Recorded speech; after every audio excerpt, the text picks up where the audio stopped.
Big boss Malayalam season 7 അവസാനിക്കാൻ ഇനി വെറും 2 ദിവസമാണ് ബാക്കി. ആരാകും ടോപ്പ് 5-ൽ എത്തുകയെന്ന് ഇന്നോ നാളെയോ അറിയാനാകും.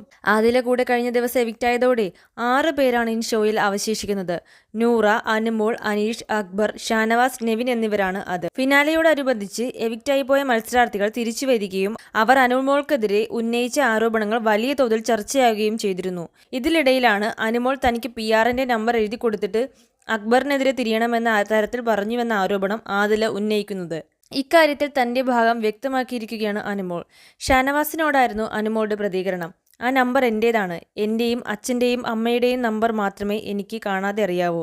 എനിക്കൊരു PR ഉണ്ടെങ്കിൽ അയാളുടെ നമ്പർ ഇവിടെയുള്ളവർക്ക് കൊടുക്കേണ്ട ആവശ്യമില്ല. ഔട്ടാകുന്നതിന് മുന്നേ ഇവൾ എന്നോട് ചോദിച്ചു, എന്തെങ്കിലും പറയാനുണ്ടോ, വീട്ടുകാരോട് എന്തെങ്കിലും പറയണമോ എന്ന്. ഞാൻ വേണ്ടെന്ന് പറഞ്ഞു.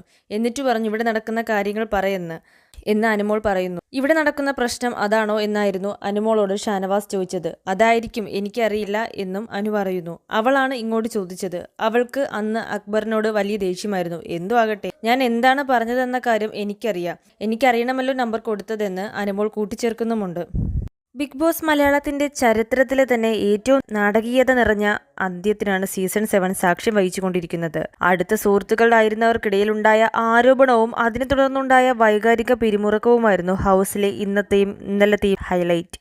താൻ എവിക്റ്റ് ആവുമെന്ന് കരുതിയിരുന്ന ഒരു വാരാന്ത്യത്തിന് തൊട്ടുമുൻപ് അനുമോൾ തന്റെ PR നോക്കുന്ന ആളുടെ നമ്പർ തനിക്ക് നൽകിയെന്ന് ആദില പറഞ്ഞതാണ് തുടക്കം. നമ്പർ തിരികെ മാത്രമല്ല, അക്ബർ ബിഗ് ബോസിൽ വൈറ്റ് വാഷ് ചെയ്യപ്പെടുകയാണെന്നും അതിന് വേണ്ടത് ചെയ്യണമെന്നും അനുമോൾ തന്നോട് പറഞ്ഞതായും ആദില പറഞ്ഞിരുന്നു. എവിക്റ്റ് ആവുന്നതിന് മുൻപ് റീഎൻട്രിയായി എത്തിയ മുൻ മത്സരാർത്ഥി ശൈത്യയോടാണ് ആദില ഇക്കാര്യം പറഞ്ഞത്. ഇക്കാര്യം പലരിൽ നിന്നും കേട്ടറിഞ്ഞ അനുമോൾ താൻ അങ്ങനെ ചെയ്തിട്ടില്ലെന്ന് പലകുറി ആണയിട്ട് പറയുണ്ടായി. തനിക്ക് ആകെ തന്റെ നമ്പർ മാത്രമേ കാണാതെ അറിയൂ എന്നും അതാണ് ആദിലയ്ക്ക് കൈമാറിയതെന്നും പകരം ആദില സ്വന്തം നമ്പർ തനിക്ക് നൽകിയിരുന്നുവെന്നും അനുമോൾ പലരോടായി ഇന്ന് പറയുന്നുണ്ടായിരുന്നു. പലപ്പോഴും പൊട്ടിക്കരഞ്ഞുകൊണ്ടാണ് അനുമോൾ തന്റെ ഭാഗം വിശദീകരിക്കാൻ ശ്രമിച്ചത്. അനുമോൾക്ക് ആവശ്യപ്പെട്ടെങ്കിലും അക്ബർ തനിക്ക് സംസാരിക്കാൻ താല്പര്യമില്ലെന്ന് വ്യക്തമാക്കുകയായിരുന്നു. PR നോക്കുന്നയാളുടെ നമ്പറാണ് അനുമോൾ നൽകിയതെന്ന് ആദ്യം പറഞ്ഞെങ്കിലും ചേച്ചിയുടെ കയ്യിലുള്ള സ്വന്തം നമ്പറാണ് തന്നതെന്ന് ആദില പോകുന്നതിന് മുന്നേ തന്നോട് വ്യക്തമാക്കിയിരുന്നുവെന്ന് അക്ബർ ശരത് ഉൾപ്പെടെയുള്ള അടുത്ത സുഹൃത്തുക്കളോട് പറഞ്ഞു.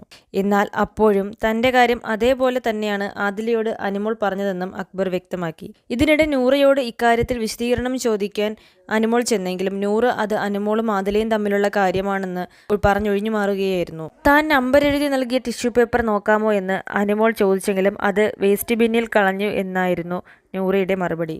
പിന്നാലെ സ്വന്തം കട്ടിലിനടിയിൽ സ്റ്റോറേജ് സ്പേസിൽ പരതിയ അനുമോൾക്ക് തിരഞ്ഞത് എന്താണോ അത് കിട്ടി. അനുമോൾ പറയുന്നത് പ്രകാരം സ്വന്തം ടിഷ്യൂ പേപ്പറിൽ എഴുതി ആദിലയ്ക്ക് കൊടുത്തപ്പോൾ അതേപോലെ ആദിലയുടെ നമ്പർ എഴുതി കൊടുത്ത ടിഷ്യൂ പേപ്പർ ആയിരുന്നു അത്. കിട്ടിയ ഉടൻ അത് നെവിനെയാണ് അനുമോൾ കാണിച്ചത്. ഇപ്പോൾ അനുമോൾ പറഞ്ഞത് തനിക്ക് വിശ്വാസമായെന്ന് നെവിൻ പറയുന്നുണ്ടായിരുന്നു. അനുമോളുടെ ജനപ്രീതിയിൽ വലിയ മുന്നേറ്റം ഉണ്ടാക്കുന്ന ഒരാഴ്ചയാണ് കടന്നുപോയത്. അതിലെ ഏറ്റവും പ്രധാനപ്പെട്ട എപ്പിസോഡായിരുന്നു ഇപ്പോൾ കഴിഞ്ഞ ദിവസത്തേത്. ഒരു സീസൺ അവസാനിക്കുന്ന ദിവസങ്ങളിൽ ഇത്രയും നാടകീയതയും സംഘർഷവും അരങ്ങേറുന്നത് ബിഗ് ബോസ് മലയാളത്തിന്റെ ചരിത്രത്തിൽ ആദ്യമായിട്ടാണ്. ഇതുപോലുള്ള കൂടുതൽ ബിഗ് ബോസ് അപ്ഡേറ്റുകൾക്കായി ഈ ചാനൽ മറക്കാതെ സബ്സ്ക്രൈബ് ചെയ്യൂ.